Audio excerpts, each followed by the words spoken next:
Market में trading करते समय अक्सर आपके साथ ऐसा होता होगा कि आप घंटों चार्ट का एनालिसिस करते हैं, पैटर्न्स को देखते हैं, लेवल्स ड्रॉ करते हैं और आपको लगता है कि बस अब एक बहुत बड़ा मूव आने ही वाला है। सारे टेक्निकल सिग्नल्स एकदम सही लग रहे होते हैं, रेजिस्टेंस टूटने वाला होता है, मोमेंटम काफी स्ट्रांग दिखता है। आप पूरी हिम्मत और भरोसे के साथ उस ट्रेड में एंटर करते हैं, लेकिन फिर अगले ही पलक झपकते ही बाजार तुरंत रिवर्स हो जाता है। जो ट्रेड आपको प्रॉफिट दिखा रहा था वो अचानक लॉस में बदल जाता है और आपका स्टॉप लॉस हिट हो जाता है। आप बस स्क्रीन को सुन होकर देखते रह जाते हैं कि आखिर अभी हुआ क्या मेरा एनालिसिस गलत था या फिर मार्केट मेरे ही खिलाफ है। दोस्तों, इसी दर्दनाक एक्सपीरियंस को टेक्निकल भाषा में फेक ब्रेकआउट या झूठा ब्रेकआउट कहते हैं। आज की इस मास्टर क्लास में हम इसी टॉपिक की गहराइयों में उतरेंगे और इसे डिटेल से समझने की कोशिश करेंगे। मार्केट में चार्ट पर आने वाले ये फेक ब्रेकआउट्स कोई छोटी मोटी घटना नहीं है और ना ही ये कोई कोइंसिडेंस यानी कि इत्तेफाक है। ये जानना आपके लिए बहुत जरूरी है कि आजकल के मॉडर्न मार्केट्स में चार्ट पर दिखने वाले लगभग 50% से ज्यादा ब्रेकआउट्स अंततः झूठे ही निकलते हैं। जी हां, 50%। इसका सीधा और डरावना मतलब ये है कि हर 2 में से 1 बार जब आप ब्रेकआउट पर ट्रेड लेते हैं तो आपके गलत साबित होने की संभावना उतनी ही है जितनी सही होने की। तो ये कोई किस्मत का खेल नहीं है, ये मार्केट के स्ट्रक्चर का एक हिस्सा है, एक तरह का डिजाइन है जो जानबूझकर बनाया गया है। तो आज का हमारा मिशन बिल्कुल साफ है, हमें इन झूठे ब्रेकआउट्स के पीछे की छिपी हुई स्टोरी को डीकोड करना है। हमें स्मार्ट मनी की दुनिया में उतरकर उन तरीकों और स्ट्रैटेजीज को जानना है जिनसे एक आम ट्रेडर बेहतर और सेफ डिसीजन ले सके। चलिए इसे डिटेल से समझते हैं। स्मार्ट मनी कॉन्सेप्ट में फेक ब्रेकआउट के लिए एक बहुत ही दिलचस्प और इंपॉर्टेंट शब्द का इस्तेमाल किया जाता है, इंड्यूसमेंट, जिसका हिंदी में आसान मतलब होता है लालच या किसी को फंसाना। इंड्यूसमेंट सिर्फ मार्केट का कोई रैंडम या अचानक आया मूव नहीं है, बल्कि अक्सर ये एक बहुत ही सफाई से जानबूझकर बिछाया गया ट्रैप होता है। और ये शब्द इंड्यूसमेंट असल में स्मार्ट मनी कॉन्सेप्ट्स का दिल है। जब मैं स्मार्ट मनी की बात करता हूं तो मेरा मतलब उन बड़े इंस्टीट्यूशनल प्लेयर्स से है, जैसे बड़े बैंक्स, हेज फंड्स और बड़े बड़े फाइनेंशियल इंस्टीट्यूशंस। इनके पास हजारों करोड़ रुपए का कैपिटल यानी कि पूंजी होती है, जिन्हें उन्हें बाजार में लगाना या वहां से निकालना होता है। अब जरा सोचिए, इतनी बड़ी रकम के साथ वो हमारी तरह चुपचाप एक क्लिक में तो काम नहीं कर सकते। उन्हें अपने ह्यूज ऑर्डर्स यानी कि विशालकाय ऑर्डर्स को एग्जीक्यूट करने के लिए मार्केट के दूसरी तरफ एक भारी भरकम काउंटर पार्टी चाहिए होती है। गणित बहुत सिंपल है, अगर उन्हें 1000 करोड़ के शेयर्स बेचने हैं यानी कि सेल करने हैं तो सामने कोई 1000 करोड़ की खरीदारी करने वाला भी तो मौजूद होना चाहिए। इसीलिए उन्हें जिस चीज की सबसे ज्यादा भूख होती है वो है लिक्विडिटी। लेकिन प्रॉब्लम यह है कि आमतौर पर बाजार में एक समय और एक स्पेसिफिक प्राइस लेवल पर इतनी बड़ी लिक्विडिटी नेचुरल तरीके से अवेलेबल नहीं होती। तो सवाल यह है कि इस प्रॉब्लम को सुलझाने के लिए वो क्या करते हैं।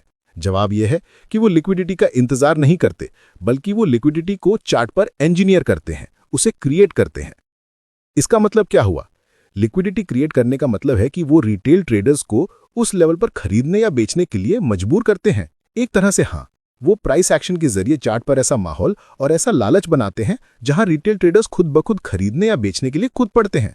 और इस खेल का जो मुख्य फ्यूल है जो इस मशीन को चलाता है वो है हम जैसे लाखों रिटेल ट्रेडर्स के स्टॉप लॉस ऑर्डर्स। हमारा हर स्टॉप लॉस उनके लिए लिक्विडिटी का एक पूल है जहां से वो अपने ऑर्डर्स भरते हैं। इसके बहुत से एग्जाम्पल्स आपको रोज चार्ट पर नजर आते हैं, जैसे कि सप्लाई एंड डिमांड एरिया जिसे हम सपोर्ट एंड रेजिस्टेंस बोलते हैं, चार्ट पैटर्न्स जैसे डबल टॉप या double bottom, trend line, equal highs and lows और कंसोलिडेशन जोन्स। स्मार्ट मनी जानता है कि रिटेल ट्रेडर्स इन पैटर्न्स को कैसे ट्रेड करते हैं। अगर इनमें से किसी एक क्लासिक एग्जाम्पल को गहराई से देखना हो तो हम इक्वल हाइज के एग्जाम्पल को ले सकते हैं। ये कैसे काम करता है? इमेजिन कीजिए, मार्केट चार्ट पर बार बार एक ही लेवल, मान लीजिए 100 रुपए को छूकर वापस नीचे आ रहा है। चार्ट पर ये एक बहुत मजबूत दीवार या एक बहुत स्ट्रांग रेजिस्टेंस जैसा दिखता है। ऐसा लगता है कि अब मार्केट का 100 रुपए के ऊपर जाना नामुमकिन है। दुनिया की हर ट्रेडिंग बुक यही सिखाती है कि यह बहुत मजबूत लेवल है, क्योंकि प्राइस बार बार इस लेवल को रिस्पेक्ट कर रहा है। इसलिए एक आम रिटेल ट्रेडर अपनी ट्रेनिंग के मुताबिक सोचता है कि जब भी यह मजबूत दीवार टूटेगी तो मार्केट में एक बहुत बड़ा ब्लास्ट या मूव जरूर आएगा। एक रिटेल ट्रेडर का मन कहेगा कि अगर प्राइस 100 के पार गई तो ये स्टॉक रॉकेट बन जाएगा।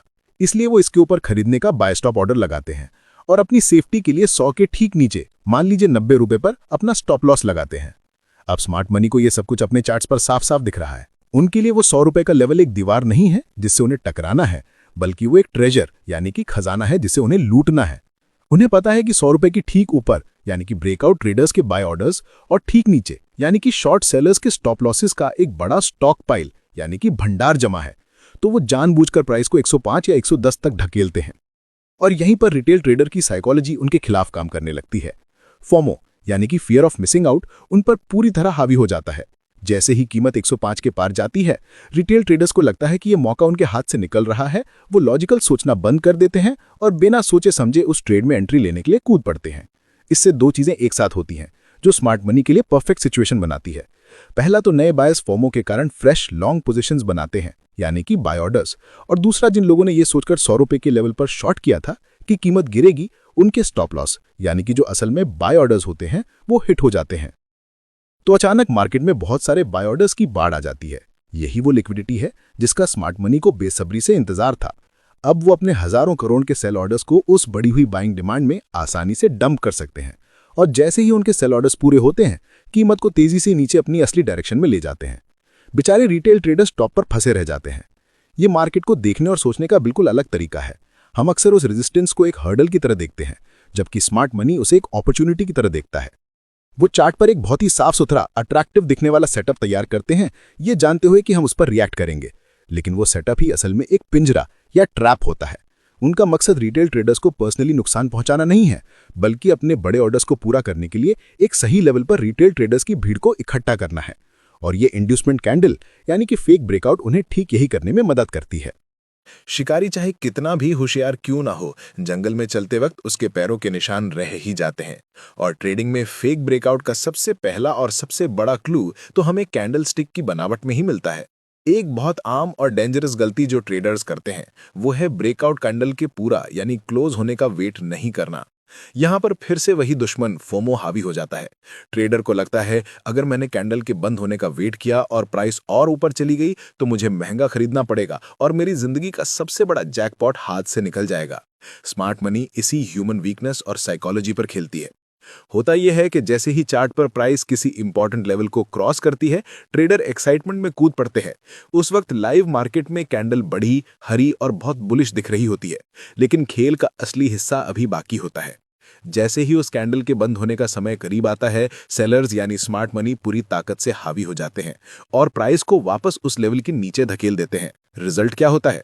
चार्ट पर एक ऐसी कैंडल बनती है जिसकी बॉडी बहुत छोटी होती है और ऊपर की तरफ एक लंबी परछाई या विक होती है जो बिल्कुल एक सुई या पिन की तरह दिखती है, जिसे टेक्निकल भाषा में शूटिंग स्टार, पिन बार या अपर विक रिजेक्शन कहते हैं।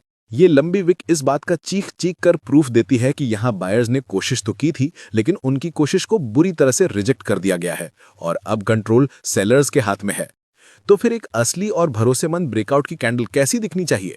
एक असली स्ट्रॉन्ग ब्रेकआउट तब माना जाता है जब कैंडल बिना किसी झिझक के मजबूती से एक अच्छी भरी हुई बॉडी के साथ उस लेवल के बाहर जाकर क्लोज हो। उसमें ऊपर की तरफ बहुत बड़ी विक नहीं होनी चाहिए, लेकिन सावधान रहें, सिर्फ इतना ही काफी नहीं है। उस ब्रेकआउट की पुष्टि के लिए अगली कैंडल को, उस मूव को जारी रखना चाहिए जिसे हम फॉलो थ्रू कहते हैं। बहुत बार ऐसा होता है कि चार्ट पर एक स्ट्रॉन्ग बुलिश कैंडल हमारे रेजिस्टेंस लेवल के ऊपर क्लोज तो हो जाती है, जिसे देखकर बहुत से ट्रेडर्स इसे एक रियल ब्रेकआउट मानकर सीधे लॉन्ग ट्रेड में एंट्री करते हैं।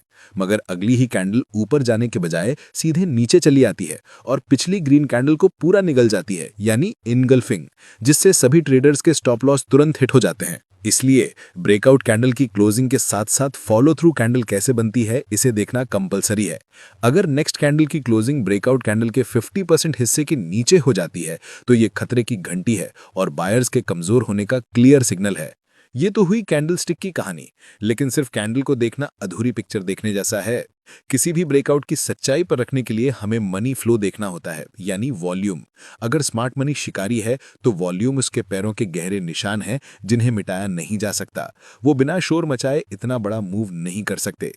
उसी तरह अगर स्मार्ट मनी सच में बाजार के किसी मजबूत रेजिस्टेंस लेवल को तोड़कर ऊपर ले जाना चाहती है तो वो बहुत सारा पैसा मार्केट में झोंक देंगे और वो पैसा वॉल्यूम बार्स में दिखेगा।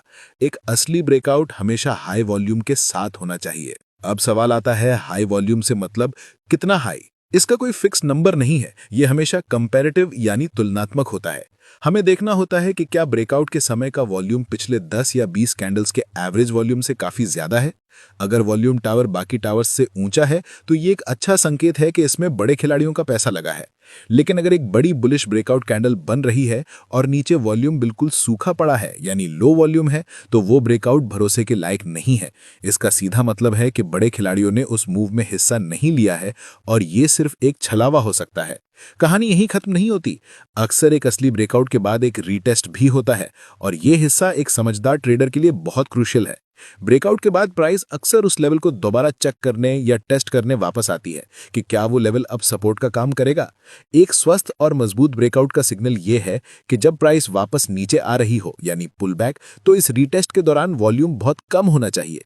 ये कम वॉल्यूम दिखाता है कि अब उस लेवल पर सेलिंग करने में किसी की खास दिलचस्पी नहीं बची है और सप्लाई खत्म हो चुकी है। अगर ब्रेकआउट के बाद रीटेस्ट करते समय चार्ट पर रेड कैंडल्स के साथ वॉल्यूम भी बढ़ता है तो अलर्ट हो जाएं। इसका मतलब है कि सेलर्स अभी भी एक्टिव हैं और वो प्राइस को वापस रेंज के अंदर धकेलने की कोशिश कर रहे हैं। अब बात करते हैं उस मूव के पीछे की छुपी हुई ताकत यानी मोमेंटम की। आपने आरएसआई डाइवर्जेंस के बारे में सुना होगा। ये बहुत पावरफुल कॉन्सेप्ट है जो हमें प्राइस की ऊपरी सतह के नीचे झांकने का मौका देता है। आरएसआई डाइवर्जेंस को ऐसे समझें कि जैसे कोई कार पूरी रफ्तार से पहाड़ी पर चढ़ रही है यानी प्राइस ऊपर जा रहा है, लेकिन उसके इंजन की आवाज धीमी होती जा रही है और एक्सीलरेटर काम नहीं कर रहा यानी मोमेंटम कम हो रहा है। बाहर से देखने पर लग रहा है कि कार ऊपर जा रही है, लेकिन अंदर से उसकी ताकत खत्म हो रही है और वो कभी भी वापस लुढ़क सकती है। चार्ट पर इसका मतलब यह है कि अगर प्राइस हायर हाई बना रही है लेकिन उसी समय आपका आरएसआई इंडिकेटर लोअर हाई बना रहा है, तो इसे नेगेटिव या बेरिश डाइवर्जेंस कहते हैं। ये एक बहुत बड़ी और सीरियस वार्निंग है कि प्राइस का ये ऊपर जाना सिर्फ दिखावा हो सकता है, उसके पीछे असली खरीदारी की ताकत नहीं है। ये ब्रेकआउट के नकली होने की बहुत बड़ी निशानी है। इसका ठीक उल्टा पॉजिटिव डाइवर्जेंस है। मान लीजिए स्क्रीन पर आपको देखेगा कि स्टॉक की कीमत गिर रही है और एक नया लो यानी लोअर लो बना रही है, लेकिन उसी समय आरएसआई का ग्राफ ऊपर जा रहा है। यह संकेत है कि में अब दम नहीं बचा है और मार्केट ऊपर की ओर मुड़ने के लिए स्प्रिंग की तरह तैयार हो रहा है। यह नीचे की तरफ होने वाले फेक ब्रेकडाउन्स को पकड़ने का एक शानदार तरीका है। Candlestick, volume, RSI, support, resistance, ये सब लाइव मार्केट के शोर और प्रेशर में एक साथ देखना बहुत कंफ्यूजिंग हो सकता है। अक्सर ट्रेडर्स एनालिसिस पैरालिसिस का शिकार हो जाते हैं। इससे बचने के लिए हमें एक clear step by step framework या चेकलिस्ट की जरूरत पड़ती है, ताकि भावनाओं में बहकर कोई निर्णय ना लिया जाए। इमोशंस को खेल से बाहर रखने का सबसे अच्छा तरीका एक मैकेनिकल प्रोसेस या सिस्टम बनाना है। हम इस मास्टर चेकलिस्ट को 4 आसान और इफेक्टिव स्टेप्स में बांट सकते हैं। स्टेप 1, बाजार का कॉन्टेक्स्ट समझें। ट्रेड लेने से पहले चार्ट को जूम आउट करें। सबसे पहले यह देखें कि बड़ी पिक्चर क्या है। क्या बाजार एक मजबूत अप ट्रेंड या डाउन ट्रेंड में है या फिर साइडवेज होकर एक रेंज में फंसा हुआ है। यह सबसे जरूरी पहला कदम है। ट्रेंडिंग मार्केट में यानी ट्रेंड कंटिन्यूएशन में ब्रेकआउट के कामयाब होने के चांस ज्यादा होते हैं, क्योंकि बाजार का पूरा मोमेंटम पहले से ही उस दिशा में है। जबकि रेंज बाउंड मार्केट फेकआउट्स और ट्रैप्स के लिए बदनाम होते हैं, वहां ब्रेकआउट्स के फेल होने की संभावना सबसे ज्यादा होती है। स्टेप 2, ट्रैप की संभावना वाले एरियाज को पहचानें। अब चार्ट को एक रिटेल ट्रेडर की नहीं बल्कि स्मार्ट मनी की नजर से देखें। खुद से पूछें कि अगर मुझे लिक्विडिटी चाहिए तो वो मुझे कहां मिलेगी। सोचें कि कहां पर आम पब्लिक के स्टॉप लॉस लगे हो सकते हैं, जैसे कि बिल्कुल साफ दिखने वाले इक्वल हाइज यानी डबल टॉप या इक्वल लोज। ये वो जगहें हैं जो स्मार्ट मनी के लिए चुंबक यानी मैग्नेट का काम करती हैं। अगर कोई ब्रेकआउट ऐसे किसी स्पष्ट लिक्विडिटी एरिया के ठीक ऊपर हो रहा है तो आपको एक्साइटेड होने के बजाय बहुत अलर्ट हो जाना चाहिए। हाँ, स्मार्ट मनी ये भी जानते हैं कि अब रिटेल ट्रेडर्स थोड़ा समझदार हो रहे हैं और इन जगहों को पहचान रहे हैं, इसलिए वो खेल को और कॉम्प्लिकेटेड बनाते हैं। कभी कभी वो एक बार नहीं बल्कि 2 या 3 बार लिक्विडिटी लेते हैं यानी स्टॉप हंट, लेकिन बेसिक प्रिंसिपल वही रहता है। स्टेप 3, ब्रेकआउट की क्वालिटी का माइक्रो एनालिसिस करें। पहला, कैंडल क्लोजिंग। क्या ब्रेकआउट वाली कैंडल अपने हाई के पास मजबूती से बंद हुई है या फिर ऊपर एक लंबी विक बनाकर रिजेक्शन दिखा रही है। दूसरा, वॉल्यूम। क्या वॉल्यूम बार में कोई अनयूजुअल स्पाइक आया है जो इंस्टीट्यूशनल एक्टिविटी को दिखाता है। तीसरा, मोमेंटम। क्या आरएसआई कोई डाइवर्जेंस दिखा रहा है जो कमजोरी का संकेत है। यह हमारा कंफर्मेशन स्टेप है जहां पर हम सबूत इकट्ठा करते हैं। स्टेप 4, अपनी बनाई हुई स्ट्रेटेजी को एग्जीक्यूट करना। किसी भी ट्रेड में आप 2 तरीकों से एंट्री कर सकते हैं। सुरक्षित रास्ता, द रीटेस्ट एंट्री। अगर सब कुछ सही लगता है, कॉन्टेक्स्ट ट्रेंडिंग है, ब्रेकआउट साफ जगह पर है, कैंडल मजबूत है और वॉल्यूम ज्यादा है, तब भी सबसे सेफ वे ये है कि आप सीधे कूदने के बजाय रीटेस्ट का इंतजार करें। जब प्राइस वापस आए और सपोर्ट ले तब एंटर करें। इससे आपका स्टॉप लॉस छोटा होगा और सक्सेस की संभावना ज्यादा। चालाक रास्ता यानी ट्रैप ट्रेडिंग। लेकिन अगर ब्रेकआउट कमजोर लगता है, वॉल्यूम कम है, डाइवर्जेंस है और कीमत तेजी से वापस रेंज के अंदर गिर जाती है, तो ये ब्रेकआउट फेलियर का क्लासिक साइन है। और यहां एक स्मार्ट ट्रेडर भील के उल्टी दिशा में ट्रेड ले सकता है। इसे ट्रैप ट्रेडिंग या काउंटर ट्रेंड ट्रेडिंग कहते हैं। आप असल में उन फंसे हुए ब्रेकआउट ट्रेडर्स के डर और पैनिक पर मुनाफा कमा रहे हैं। जब प्राइस वापस रेंज के अंदर आकर एक बेरिश कैंडल क्लोज कर देती है, तो ये कंफर्म हो जाता है कि जाल बिछाया गया था। अंत में ट्रेडिंग के सबसे अनदेखे लेकिन सबसे जरूरी पहलू पर आते हैं, साइकोलॉजी यानी मनोविज्ञान। टेक्निकल एनालिसिस ये बताता है कि ट्रैप कैसे काम करता है, लेकिन साइकोलॉजी ये बताती है कि हम समझदार होते हुए भी उन ट्रैप्स में क्यों फंसते हैं। इसका कारण है हमारे अंदर के इमोशंस। अगर आप अपनी भावनाओं पर कंट्रोल नहीं रख सकते, तो आप लगातार पैसा गंवाते रहेंगे। अब जब हम ट्रैप को पहचानना सीख गए हैं, तो हमें खुद को बचाने के लिए कुछ ठोस थंब रूल्स बनाने होंगे। नियम नंबर 1, फोमो से लड़ने के लिए कसम खा लें कि कभी भी चलती हुई ब्रेकआउट कैंडल में एंट्री नहीं लेंगे, चाहे वो कैंडल कितनी भी बड़ी और अट्रैक्टिव क्यों ना लग रही हो। हमेशा, और मेरा मतलब है हमेशा, कैंडल के क्लोज होने का इंतजार करें। इसे अपना स्ट्रिक्ट रूल बना लें। ये एक छोटा सा मैकेनिकल रूल आपको हजारों गलत ट्रेडों और बड़े लॉसेस से बचा सकता है। नियम नंबर 2, स्मार्ट मनी का माइंडसेट अपनाएं। जब भी चार्ट देखें तो ये ना सोचें कि मुझे ट्रेड कहां लेना है, बल्कि ये सोचें कि बाजार दूसरों को कहां फंसाने की कोशिश कर रहा है। खुद से पूछें कि अगर मैं एक बड़ा बैंक होता और मुझे लिक्विडिटी चाहिए होती, तो मैं प्राइस को कहां ले जाता। ये माइंडसेट शिफ्ट आपके ट्रेडिंग को देखने का नजरिया पूरी तरह बदल देगा। नियम नंबर 3, एक ट्रैप ट्रेडिंग जर्नल रखें। ट्रेडिंग जर्नल का मतलब सिर्फ एक्सेल शीट में प्रॉफिट लॉस लिखना नहीं है। जब भी आप किसी फेक ब्रेकआउट में फंसे या कोई गलती करें, तो वहां यह भी लिखिए कि उस वक्त आप फील क्या कर रहे थे। क्या आपको फोमो हो रहा था? क्या आप बोर हो रहे थे इसलिए ट्रेड लिया? क्या आप पिछला लॉस रिकवर करने की जल्दी में थे? अपने इमोशनल ट्रिगर्स को लिखकर पहचानना खुद को सुधारने का सबसे पावरफुल तरीका है। तो दोस्तों, आज की इस डिटेल चर्चा का कंक्लूजन ये है कि फेक ब्रेकआउट मार्केट की कोई रैंडम या अनलकी घटना नहीं है। ये अक्सर स्मार्ट मनी द्वारा लिक्विडिटी कलेक्ट करने के लिए बिछाए गए बहुत ही सोचे समझे और शातिर ट्रैप्स होते हैं। लेकिन अच्छी खबर यह है कि ये इनविजिबल नहीं है। ये अपने पीछे सुराग छोड़ते हैं, price action, candle formation, volume के उतार चढ़ाव और मोमेंटम में। सबसे महत्वपूर्ण सलाह यह है कि किसी एक टेक्निक या इंडिकेटर को भगवान न माने। हमेशा मल्टीपल कॉन्फ्लुएंस की तलाश करें। जब 3-4 अलग अलग फैक्टर्स एक ही बात कह रहे हों, तभी ट्रेड लें। ट्रेडिंग केवल चार्ट पर लकीरें खींचना या पैटर्न रटने के बारे में नहीं है, बल्कि मार्केट के पीछे काम कर रही ह्यूमन और इंस्टीट्यूशनल साइकोलॉजी को समझने के बारे में है। उम्मीद है आपको आज के इस मास्टर क्लास से फेक ब्रेकआउट का ये टॉपिक अच्छे से और गहराई से समझ आ गया होगा।